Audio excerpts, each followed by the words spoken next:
TV ప్రేక్షకులకు నమస్కారం. పురాణ పాత్రలు, పురాణాలు మనకి అందించిన అద్భుతమైన కథలు, ఆ కథలలో నేర్చుకోవాల్సిన నీతి ఎంతగానో ఉంటుంది. అయితే కథగా మనం విని విడిచిపెట్టకుండా నేటికి కూడా మన జీవితంలో ఇవి ఎలా ఉపయోగపడతాయి అంటే, ధార్మికమైన జీవితాన్ని ఎవరు గడుపుతూ ఉంటారో వాళ్ళ అనుభవం ఎలా ఉంటుంది, వాళ్ళు ఏ ఆనందాన్ని అనుభవించారు, వాళ్ళు ఎలా తరించిపోయారు, ముక్తిని మోక్షాన్ని ఎలా పొందారు అన్న విషయాలు అర్థమవుతాయి. మరి ఇప్పుడు ముక్తి మోక్షం నిజంగా మన చేతిలో ఉందో లేదో తెలియదు. ఎందుకంటే ఎన్నో కర్మలు చేసేస్తూ ఉంటాం.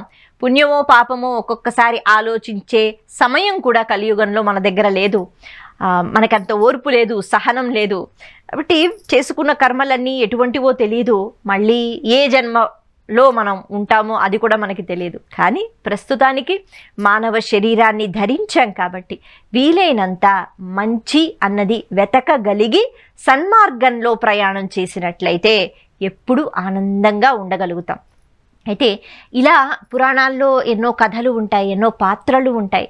వాటి గురించి తెలుసుకున్న పదే పదే మననం చేసుకోవడం వల్ల మన జీవితం కూడా ఎక్కడో ఒక్కడ అది ఒక చిన్న మార్పు అన్నది ఉంటుంది. ఎంత మననం చేసుకుంటే అంత మంచి అన్నది అలవాటు అవుతుంది. ఏదైనా ఎక్కువగా చెడు గురించే ఆలోచన చేస్తూ ఉంటే చెడ్డ పనులే చేస్తాం. ఎక్కువగా మంచి గురించే ఆలోచన వస్తూ ఉంటే ఖచ్చితంగా ఏదో ఒక రోజు ఆ మంచి కార్యము అన్నది రూపుదాలుస్తుంది. ఈరోజు మనం పురాణ పాత్రలలో ధ్రువుడి గురించి మాట్లాడుకుందాం.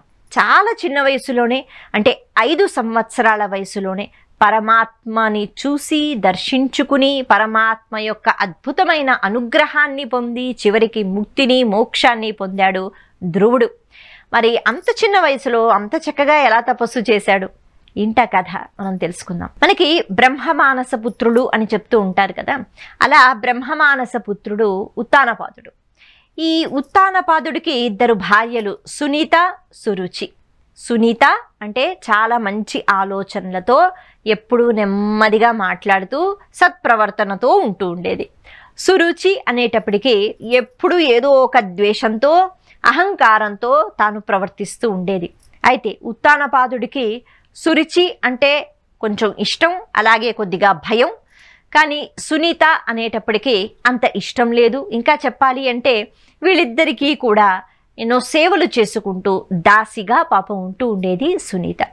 సునీత కుమారుడు ధ్రువుడు, సురుచి కుమారుడు ఉత్తముడు.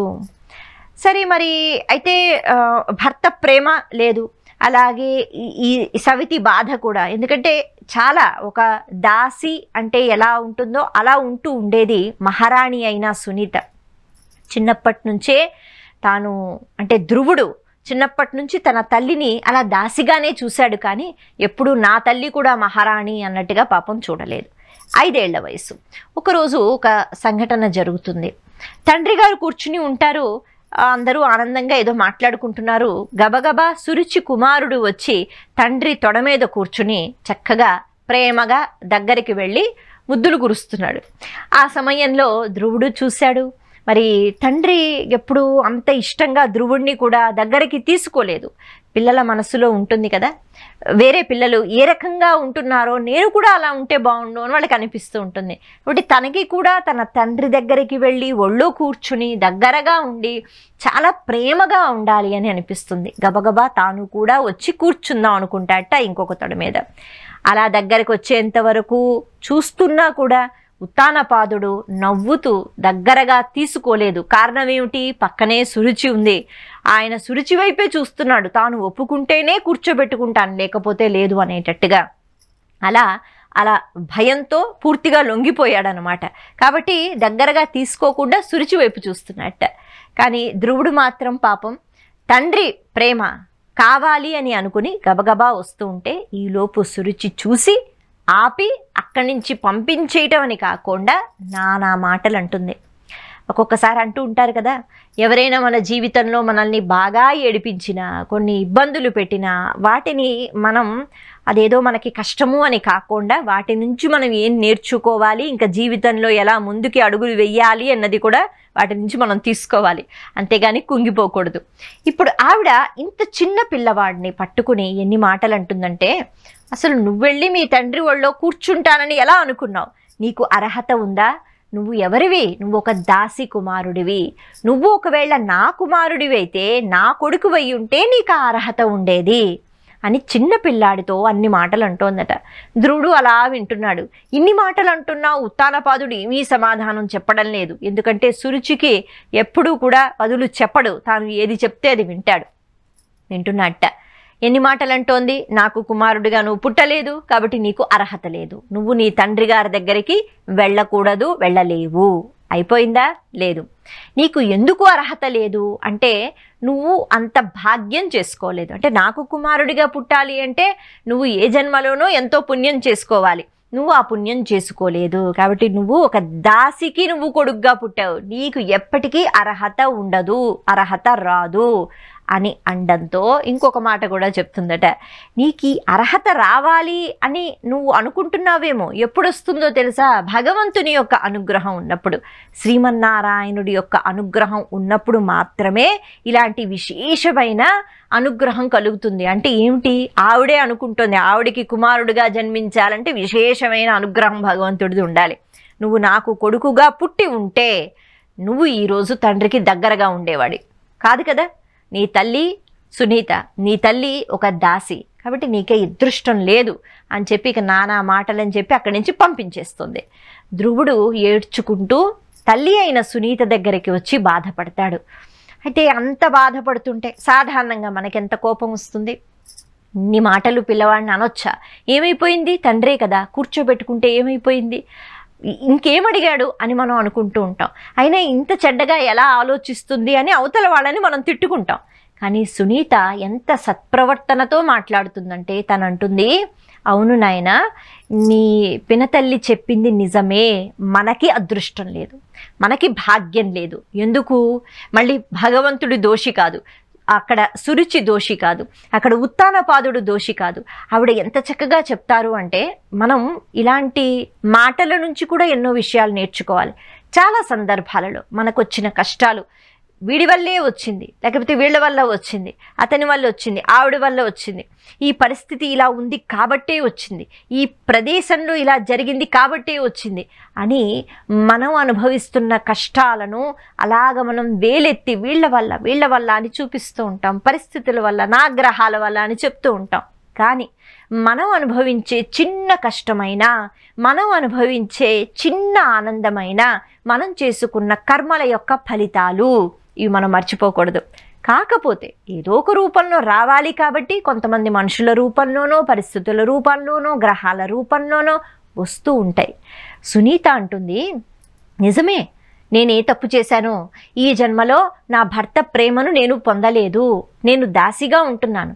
దాసిగా ఉన్న ఏ రోజు నా భర్త ఒక్కసారి నన్ను చూసి నవ్వి ప్రేమగా మాట్లాడింది కూడా లేదు.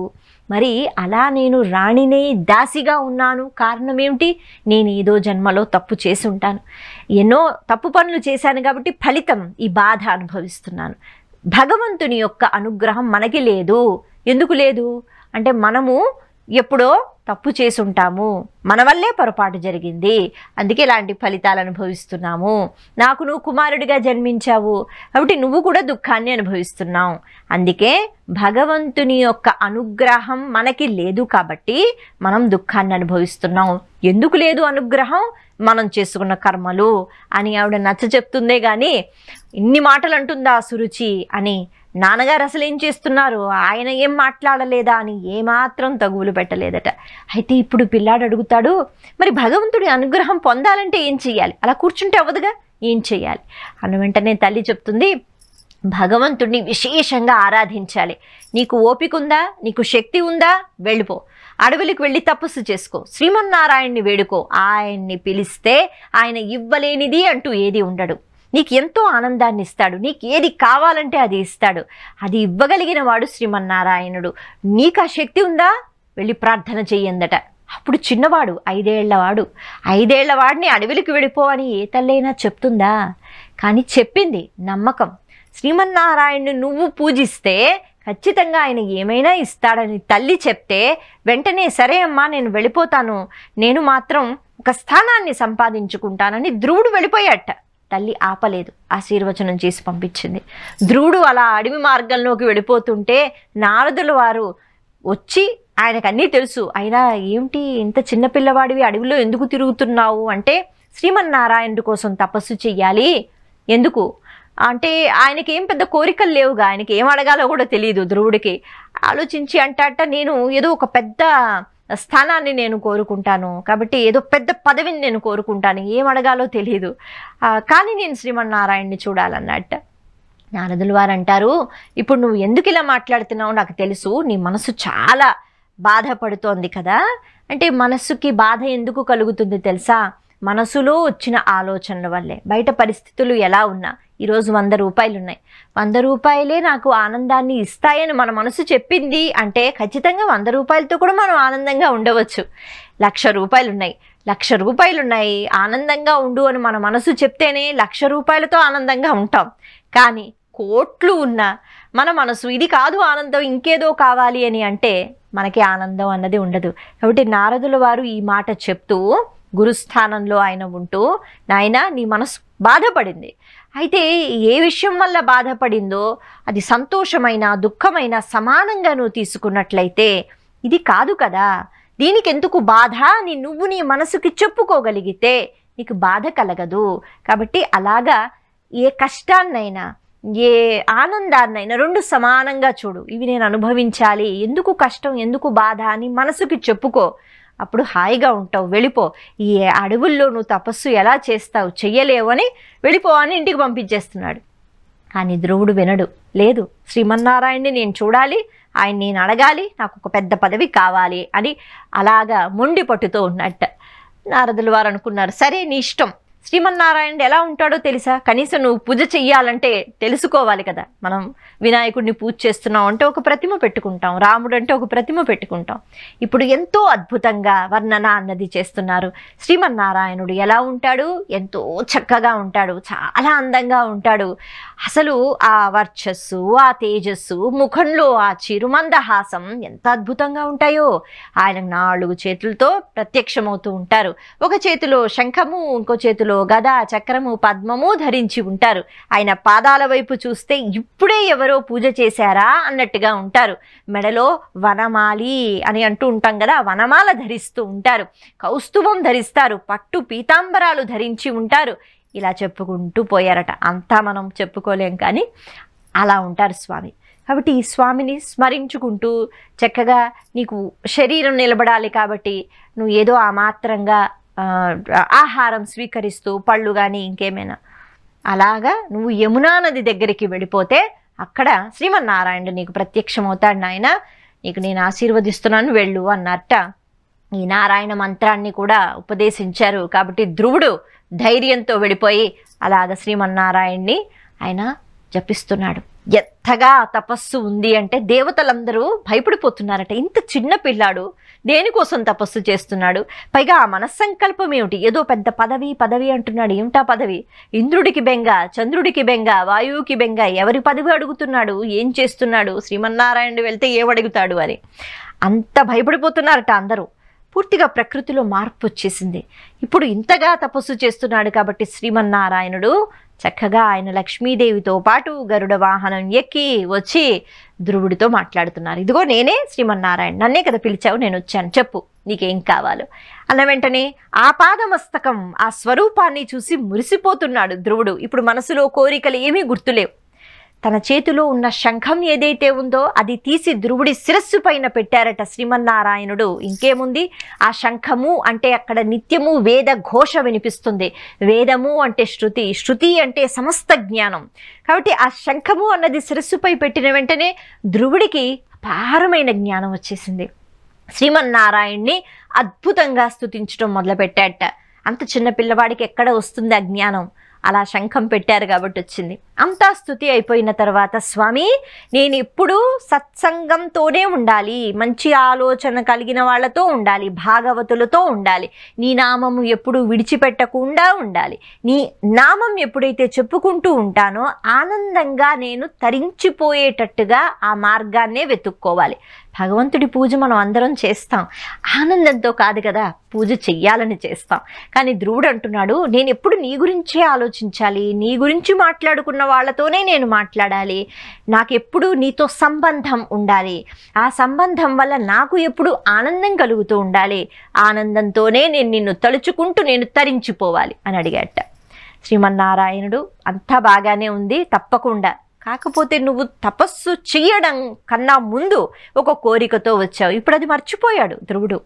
నువ్వు పెద్ద పదవి కావాలి అని అన్నావు కదా, మరి నీ కోరిక నేను తీర్చకుండా ఎలా ఉంటాను, నీకు పెద్ద పదవి ఇస్తాను. అయితే ఏ పెద్ద పదవి అడగాలో నీకు తెలియదు అన్న విషయం నాకు తెలుసు, కాబట్టి పెద్ద పదవి అంటే ఏమిటో నీకు తెలియదు, నేను చూపిస్తాను, నేను ఇస్తానన్నట్ట.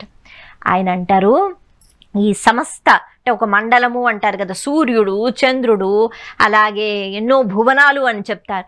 ఈ భువనాలు అన్నీ, అలాగే జ్యోతిష్చక్రం ఏదైతే ఏ మండలం చుట్టూ తిరుగుతూ ఉంటుందో అటువంటి మండలం నువ్వైపోతావు, దాన్ని ధ్రువ మండలం అని అంటారు. అంటే సూర్యుడు యొక్క గమనము, అలాగే చంద్రుడు, అలాగే జ్యోతిష్చక్రం, ఇవన్నీ దేన్ని ఆధారం చేసుకుని ఉంటాయో, అన్నిటికీ ఒక ఆధారం ఉంటుంది కదా, మనం ఉంటున్నాం అంటే మన ఆధారం భూమి, కాబట్టి ఆధారం ఏదైతే ఉంటుందో అదే నువ్వవుతావు. ఇంతకన్నా పెద్ద పదవి నీకు ఇంకేముంటుంది? కానీ ఇవేమి ధ్రువుడికి అర్థం కావట్లేదు, చిన్నవాడు కదా. సరే ఇవన్నీ ఇప్పుడు కాదు, నువ్వు ఇప్పుడు ఇంటికి వెళ్ళిపో, చక్కగా నీకు కూడా పట్టాభిషేకం జరుగుతుంది, నువ్వు యువరాజు అవుతావు, ఆ తర్వాత రాజు అవుతావు, ధార్మికమైన జీవితాన్ని గడుపుతావు, చిట్ట చివరికి నువ్వు కూడా శరీరాన్ని విడిచిపెడతావు కదా, అప్పుడు పైలోకానికి వచ్చినప్పుడు నేను నిన్ను తీసుకుంటాను, అంటే నాలో ఐక్యం చేసుకుంటాను, అంతకు ముందు ఈ ధ్రువ మండలాన్ని నేను నీకు ఇస్తాను అని చెప్తే ధ్రువుడు ఆనందించలేదట. అవునా, ఎందుకు నాకు ఇప్పుడే అనవసరంగా కోరుకున్నాను ఆ పదవి, ముక్తిని మోక్షాన్ని పొందితే ఏకంగా స్వామివారి దగ్గరే ఉండొచ్చు కదా, ఇప్పుడు మళ్ళీ వెళ్ళిపోయిన తర్వాత ఆ ధ్రువ మండలంగా నేను ఉండాలా, అక్కడ ఉండాలా అని బాధపడ్డాట. కానీ ఏది ఏమైనా స్వామి అనుగ్రహాన్ని పొందిన తర్వాత అడగకుండానే తన మనసులో ఆ ఆలోచన ఇప్పుడు లేకపోయినా శ్రీమన్నారాయణుడు ఒక పెద్ద పదవిని ఇచ్చి ఆశీర్వచనం చేశారు. ధ్రువుడు మళ్ళీ తిరిగి రాజ్యానికి వచ్చిన తర్వాత తండ్రి యొక్క ప్రవర్తన మారింది, అలాగే సురుచి యొక్క ప్రవర్తన మారింది, అందరూ ఇష్టంగా చూసుకోవడం మొదలుపెట్టారు, రాజ్యాన్ని ఏలాడు. ఆ తర్వాత ధ్రువ మండలం అక్కడికి వెళ్ళిపోయాడు, ఉన్నతమైన స్థానంలోకి వెళ్ళిపోయాడు. ఇవన్నీ కూడా సకల భువనాలు దేన్నైతే ఆధారంగా తీసుకుంటాయో అటువంటి మండలం తన పేరుతో ఉంది. ఆ తర్వాత శాశ్వతంగా ముక్తిని మోక్షాన్ని పొందాడు. ఇది ధ్రువోపాఖ్యానం భాగవతంలో మనకి కనిపిస్తుంది.